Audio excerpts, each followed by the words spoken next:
In 1981, off the coast of Vladivostok, a submarine was rammed by a ship with a drunken crew on board.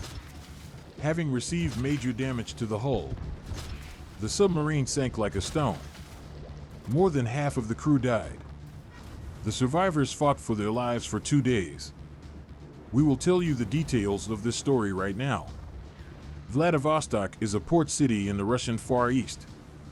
During Soviet times, it was a secret naval base and a closed city for foreigners.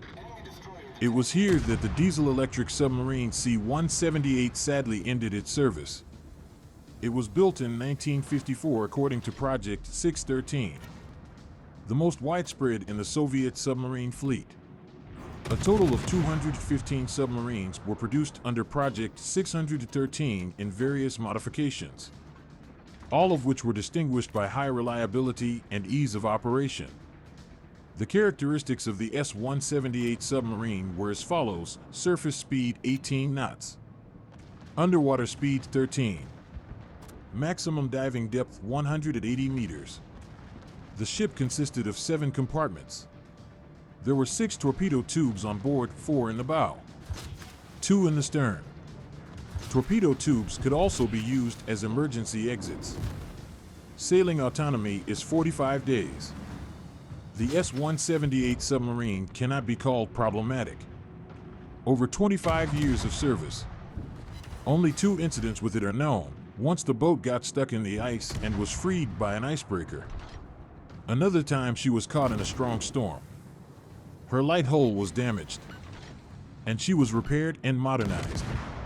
There were no signs of trouble, but one autumn evening a fatal collision occurred. On October 21, 1981, the S-178 submarine returned to Vladivostok after a 2-day trip to sea. During this short voyage, the escort of another submarine with deep-sea diving was practiced, and measurements of the running noise were made. The weather was good. Evening had fallen in the city, and the windows of houses along the shore were lit up. The submarine was on the surface. It was dinner time, so for convenience the bulkheads between some compartments were left open. The total crew number was 59 people, 12 sailors, including the commander, went out onto the navigation bridge to get some fresh air. Everyone was in high spirits. Around 1930 local time, the submarine received permission to enter Vladivostok. Around the same time, the motor ship Refrigerator 13 from Vladivostok was allowed to go to sea. The ship's crew was fairly drunk on the occasion of the first mate's birthday. The captain was sleeping in the cabin. The departure was led by the first mate. Wanting to leave the port faster, he voluntarily changed course and, without running lights, went through the same closed military training ground into which the submarine entered. Then events developed rapidly. The ship noticed the running lights of an oncoming vessel, but the first mate thought that it was a small boat that would give way on its own. At dusk, the submariners standing on the wheelhouse noticed the approaching ship too late. A moment later, the ship rammed the submarine into the area of the 6th compartment, making a large hole there. Water rushed into the body in a strong stream. In just 15 to 20 seconds, the S-178 disappeared underwater. Those who stood on the submarine's navigation bridge fell into cold water from the impact. Mechanic Valery Zybin miraculously managed to return to the sinking ship and close the central hatch cover behind him, preventing the rapid flooding of the 3rd compartment. Within half an hour, 7 people, including the boat commander, were lifted aboard the Refrigerator from the water. The other 4 died. The incident was reported to the coast services. By that time, the submarine was already lying at a depth of approximately 32 meters with a list of 32 degrees. The 4th, 5th, and 6th compartments were completely flooded. 18 people died. The 3rd compartment was rapidly filling with water. A fire started in the 2nd compartment. It was extinguished. but there was heavy smoke. The sailors from the third and second compartments moved to the first. In total, there were 26 people there. They turned on a dim light bulb and began to decide what to do next. They contacted the last seventh compartment via internal telephone, and it turned out that 4 more submariners had managed to lock themselves there. They put on rescue diving suits and tried to open the emergency hatch to go to the surface. But the hatch did not open. According to one version, it was jammed. According to another, the sailors did not equalize the pressure with the outboard pressure.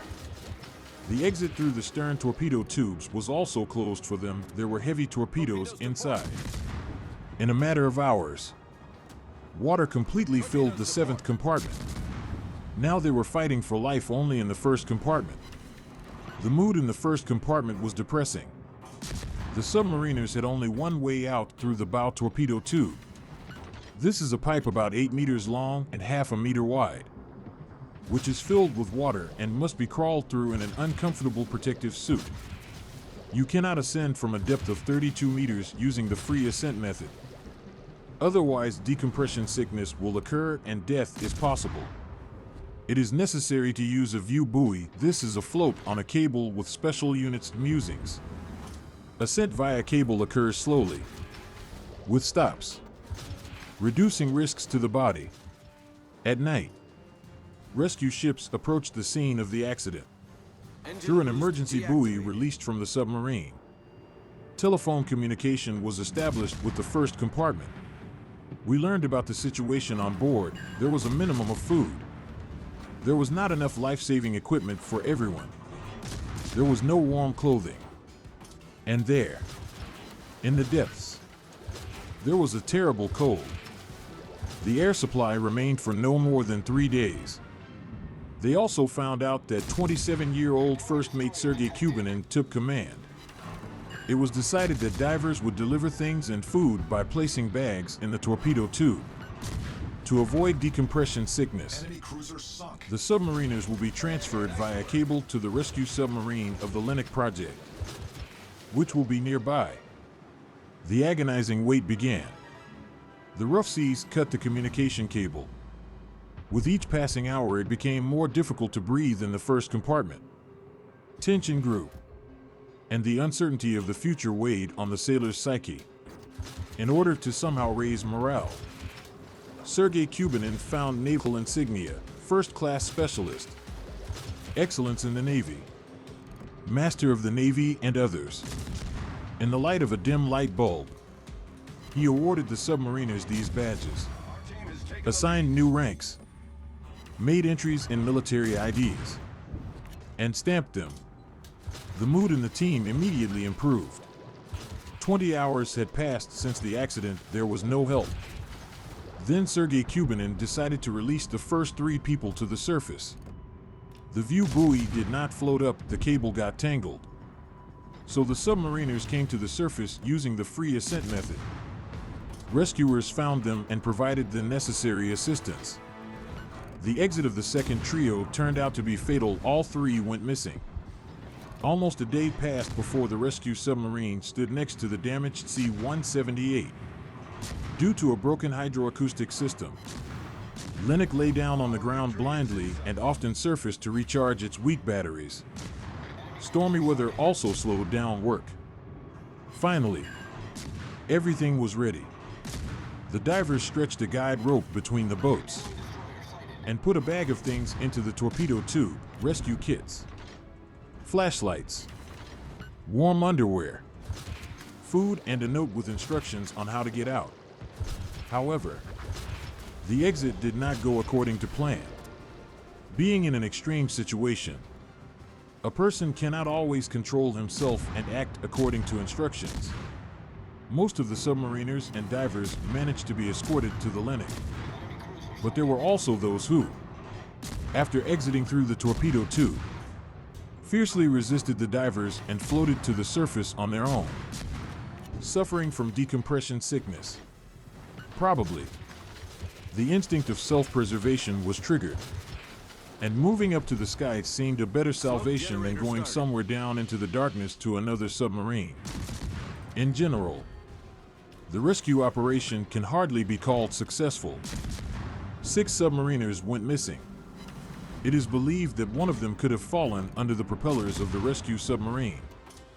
One sailor lost consciousness and died in the first compartment when he learned that the only exit through the torpedo tube was walled up, although in fact there was a bag of things in the pipe. Another submariner was unable to crawl through the torpedo tube and died in it from cardiac arrest. According to another version, his breathing apparatus was faulty. The last to leave the submarine was Sergei Kubanin. He completely flooded the first compartment, came out of the torpedo tube, but no one met him. Kubanin walked along the bow of the submarine, climbed onto the wheelhouse, and lost consciousness. He was found half dead on the surface of the sea. He was the last survivor of the sunken S-178. The rescue operation lasted 2 days. The result of the accident was 27 rescued and 32 dead submariners, 6 of whom were missing. All information about this incident was classified by the Soviet Union for 25 years. Sergei Kubanin woke up in the pressure chamber the next day. Doctors gave him 7 diagnoses, including double pneumonia, carbon dioxide poisoning, pulmonary barotrauma, and decompression sickness. He spent a long time recovering in the hospital. Strangers came to Sergei Kubanin's ward, thanked him, brought flowers and fruits, which is why the ward was nicknamed Citrus. The investigation began. A closed trial took place. According to the rules, the ship had to give way to the submarine. But despite this, both sides were found guilty. The chief mate of Refrigerator 13 and the commander of the submarine received 10 years in prison, according to the official version, for violating navigation rules that led to the death of people. History is silent about what responsibility the maritime dispatchers bore for creating the preconditions for the emergency. Complaints about a review of the sentence did not help. The case was kept secret for a quarter of a century. The crew was required to sign a non-disclosure agreement. The injured sailors, some were fired. Some were transferred away from the ships. The parents of the dead submariners were given up to 300 rubles in 1981 prices for organizing the rescue. They wanted to award senior mate Sergei Kubanin with the Order of Lenin.